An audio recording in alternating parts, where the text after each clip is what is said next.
Hello everyone and welcome to my channel. If you don't know me, my name is Hannah and I run a successful piano studio in London. So today we're going to be talking about the Christmas concert. Now, have you put on a Christmas concert at your studio for your students? If the answer is no, why not?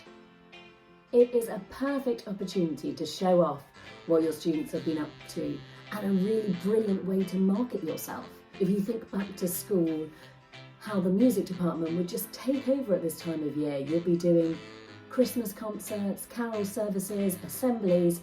So if you're a piano teacher and you're teaching music, you should be capitalising on this moment.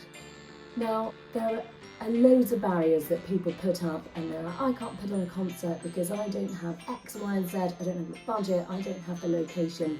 Listen ahead for 5 tips to break it down for you and show you how easy it is. Okay, tip number 1, location. Now, I just mentioned that people might think I don't have the budget or anything like that. That doesn't matter.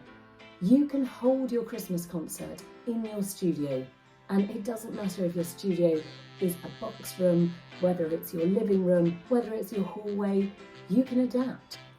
Now, if you feel that your studio is a little bit too small, perhaps, you can always just rent out a local church hall. Now, this can be done by you, if you've got the budget for it, or you can just get all of your students to chip in, just £5 here and there, and they will love that too. It feels, I don't know, a little bit more exciting, I guess. So that's the first thing. You can hold your piano concert anywhere you like. So there's no excuse with tip number 1. Tip number 2, give your students and their parents plenty of time. Now, we all know that people get busy, but no one gets busier than they do around Christmas time. So I would say give them about 6 to 8 weeks notice. Now, that may seem a little bit early. We don't want to be thinking about Christmas in October, but as teachers, we always have to think ahead. So you can do this just casually at the end of students' lessons, or you could tell parents via text, or send them a more official email or a letter. Either way, get the date out there and then get that date secure. That way you're guaranteed an audience and also some participants. Number 3, repertoire. So you'll need to have some Christmas repertoire in there. You can get your students to choose what they want to do. Ask them what Christmas songs they would like to do or what Christmas carols they would like to do. Give them perhaps a choice of 4 things and get them to come back the week later and tell you their choice. That way they feel they're part of the creative process too, and they feel they're taking ownership of the concert. You might also want to have a few other things scattered around in the concert too, so maybe some exam pieces that they've been working on in their lessons, or pop music, or some film music, or just general things that they've been working on and would like to share with an audience. Okay, tip number 4 would be performance practice.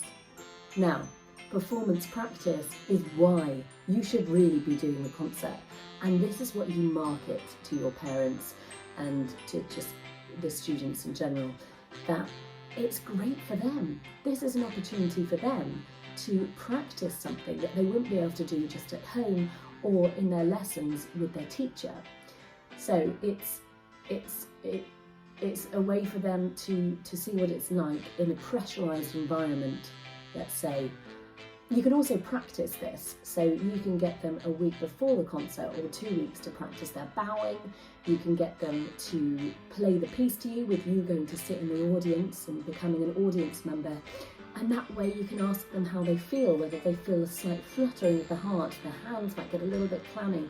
That's completely fine, and that gives them that performance practice before the concert, which is another chance for performance practice. So tip number 5 will be preparation on the day. Now, this is really important because on the day is a chance for you to show off your skills. So why am I a good piano teacher? This is why I prepared this, and This is why we're putting on the concert. Obviously, it will be shown in how good your students are when they perform their pieces, but just show how professional you are and how much you care for the students and how much you want them to do well and why you're putting it on. You could even have programs for the parents as well, so this could have your contact details on, a great source of marketing, or you could just read out the program and get the parents to take videos and pictures, and you can put those on your website as well, so then you've got some material. Don't worry if you've only got 2 students, just say you had 4. No, that's absolutely fine. Don't use that as another barrier. Just get them to perform a bit more, get them to play 3 things each. That way you could still go on for a good enough amount of time, and the parents will love it because really they're there to see their own child. So there you go. Go off, enjoy, put on a concert, have a mince pie, and Merry Christmas.